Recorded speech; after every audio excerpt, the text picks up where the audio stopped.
Did they make us integrate it? They didn't. They just wanted to set up. JC, this one, they just wanted to set up. Did they even give you the u? What a gift. Here's my u. Let's go find out what the derivative of that is. What's my du? X dx. 2 2dx. 2dx, right? Oh, yeah. Right? And now, Will, truly, we have to think forwards and backwards now. You're used to taking a derivative, which is what I consider working forward. And now we've got to go integrals, which is like working backwards. So it is very easy to forget which way am I going. So do you guys agree, based on what they gave us, the derivative is 2dx. Do we need a 2dx over here to rewrite it? I don't, right? I just need a dx. So what do I need to do to my 2dx? Divide by 2. We got 1/2 du is dx. Let's go rewrite what they gave us in terms of u. Instead of writing dx, what are we going to write? Careful. 1/2 du. So I'm going to say 1/2 du, my suffix of the fourth. We still need to compensate for this. What am I going to write for my root 2x plus 1? Root u. Based on what we just set up, do you agree D and E are out because they don't have the half out front? Skip these bounds. We haven't talked about bounds yet. But do you agree D and E are out because they're missing that half? And then, if you see A, B, and C, they all match except these bounds. You guys, these bounds started as 0 and 2. Correct me if I'm wrong. This is the new thing for today that I'm not going to ask you to do on Monday. But do you agree they were 0 and 2? That they were supposed to be subbed in for what variable? An x. Do we have an x down here? We don't. So the new thing today that I just want to expose us to is we need to change our bounds to put them in terms of u. Okay?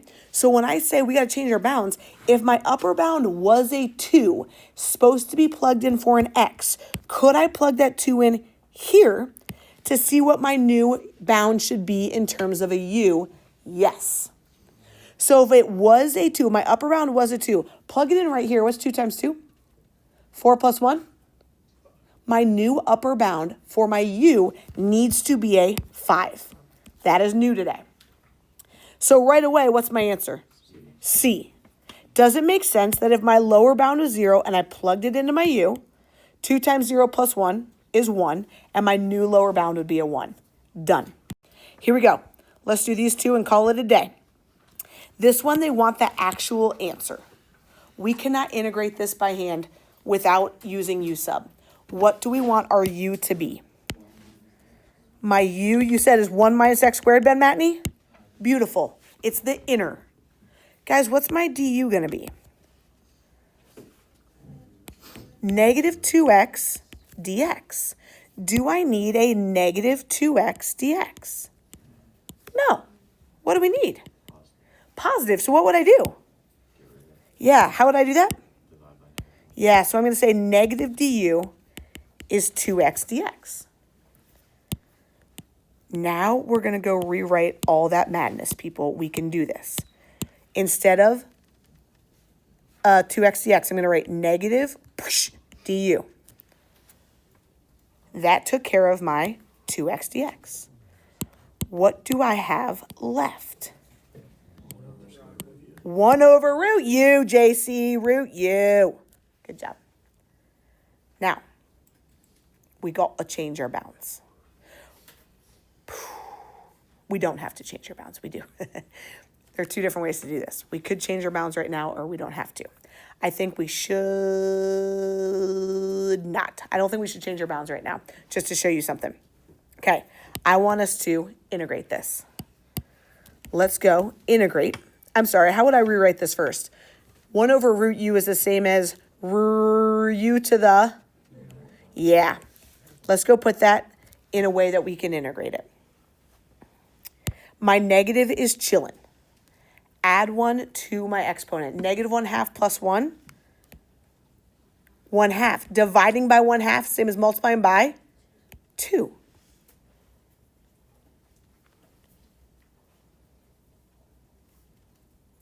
Go plug in Thomas's favorite step. Go plug in our u. Yeah? Go plug in, and so we'd have negative 2 root 1 minus x squared. Now, that's not an answer because this one had bounds and we haven't used them yet. Do you agree these bounds were meant to be plugged into an x? Do you agree we're back to x's? So can I plug these bounds into this because we're back to x's? I'm going to show this to you if we were to change our bounds as well. They both take the same amount of work in my opinion. So let's go evaluate this. I'm going to put my evaluation bar from 0 to 1/2. This is the new thing today. I know that this is a lot and this is hard. Guys, the mantra for us this year is upper minus lower. We're going to go plug in that upper bound minus plugging in that lower bound. We can do hard things. Here we go.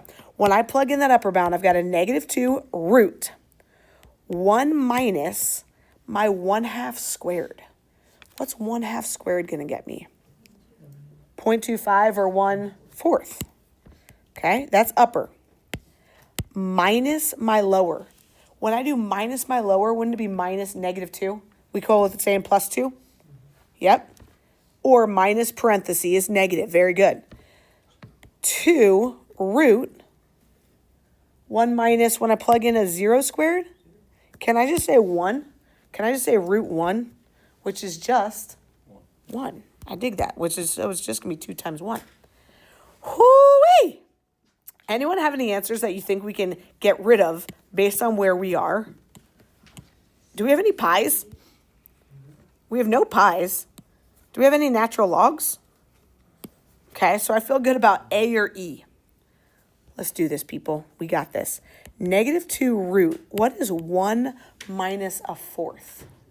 3/4. And it is 0.75, but Kate, since I've got roots going on, I'm going to leave it as a fraction to help me simplify that. And then do you agree we still have plus 2 over there? Okay. This is going to be the same as negative 2 times root 3 over root 4. I just broke that apart. I broke up my root 3/4. Would anything cancel? Right. He's like, well, this is just a 2. So it's a negative root 3, right? Negative root 3 plus 2. Is that an answer? Yeah, they just switched the order of it. Whoa.